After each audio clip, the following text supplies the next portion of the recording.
In 2024, the standard deduction is $14,600 for single taxpayers and those married but filing separately, for married couples filing jointly. The standard deduction is $29,200. The standard deduction is a fixed amount that lowers your taxable income. For instance, if you're single and your income is $50,000, you'll be taxed on $35,400.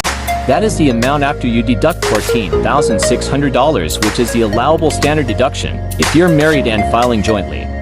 With a total income of $150,000, your taxable income becomes $120,800 after subtracting $29,200, which is the allowable standard deduction for married couples filing jointly.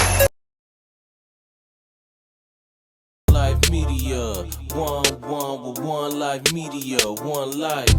Each one teach one. Together we could all reach one. Try to thrive and watch what you become.